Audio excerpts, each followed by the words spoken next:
I used to believe that ordinary nights stayed ordinary forever, that nothing truly life-changing happened on a random weekday in a quiet cafe under soft yellow lights.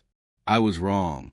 That evening, I sat alone at a corner table in a small downtown coffee shop called Maple and Brew, the kind of place where the music is low, the coffee smells stronger than the words people speak, and everyone looks like they belong somewhere, even if they don't. My name is Daniel Carter, and I'm not the kind of guy who goes on blind dates, but loneliness has a way of slowly convincing you to try things you once avoided. This one was arranged by my coworker, Mike, who insisted I was wasting my life being invisible. He said the woman was kind, smart, and normal. Normal sounded safe. So I agreed. I checked my phone. 6:59 p.m. My palms were damp. My heartbeat felt louder than the cafe music. Then she walked in. Emily Harper. She scanned the room nervously, spotted me, and smiled. A real smile, soft, unsure, human. She wore a light blue sweater, jeans, and confidence that didn't feel forced. "Daniel?" she asked. "That's me." I replied, standing up too fast and nearly knocking my chair over. We laughed. The tension cracked just a little. Conversation came easily. Work stories, bad bosses, favorite comfort foods. She talked about volunteering at a literacy center. I talked about my boring finance job and my habit of eating cereal for dinner. For the first time in a long while, I felt normal, seen. I started thinking maybe this could work. And then I felt it. That strange instinct that tells you someone is looking at you. I turned my head, and that's when everything shifted. Standing near the entrance, frozen in place, was Lena Brooks, my neighbor, apartment 5C, the woman I pass in the hallway almost every morning. The woman who borrowed sugar and returned it with cookies. The woman who laughed too easily at my dumb jokes. The woman I noticed, but never believed would notice me back. Her eyes met mine. Shock flickered across her face. Then confusion.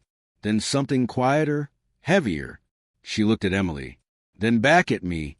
I felt the air leave my lungs. Lena slowly walked toward our table. Emily noticed a shift and looked up, confused but polite. "Hey," Lena said softly. Her voice wasn't angry. That somehow made it worse. "Hi," I replied, my brain completely blank. She glanced at Emily, then back to me. "So, you're on a date?" It wasn't a question. I nodded. "Yeah, I am." There was a pause. The kind that stretches too long. The kind that makes everyone uncomfortable. Then Lena said it. "Why didn't you ever ask me out instead?" The cafe noise faded. The music disappeared. Even my thoughts stopped. Emily's expression tightened, not in anger, but understanding. Lena swallowed, like she hadn't planned to say that out loud, but couldn't stop herself. "I've lived next to you for 3 years, Daniel," she continued. "I kept thinking maybe one day you'd say something. Anything." Emily stood slowly. "I'll step outside," she said gently. "No rush." She gave Lena a small, respectful smile, then walked away. Lena sat down across from me, hands folded tightly. "I'm sorry," she said quickly. "That wasn't fair. Seeing you here tonight, it finally clicked." I exhaled. "I didn't think you'd ever be interested in me." I admitted. "You're you." She laughed quietly. "And you're you. That's the point." She leaned forward. "You think I didn't notice you holding the elevator for everyone?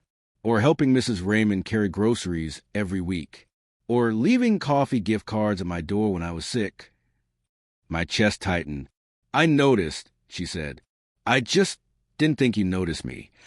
Outside, we found Emily under a streetlight. She smiled when she saw us. "You don't have to explain," she said. "I can tell." "I'm really sorry," I told her. She shook her head. "Don't be. I'd rather walk away from the wrong story than force myself into it." She looked at Lena. "He looks at you like the room disappears," Emily said softly. "That's not something you ignore." She waved once and walked away. Silence followed.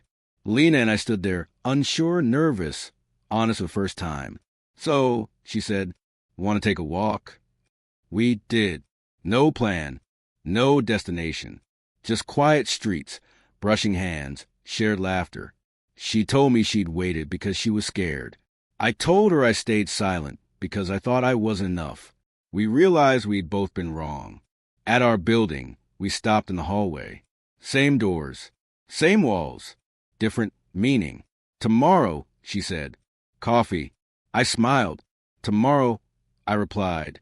That night, lying in my apartment, I understood something important.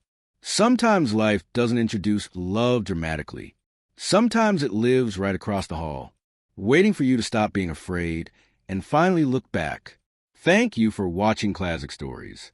Don't forget to like, comment, and subscribe for more stories that remind us how powerful compassion truly is.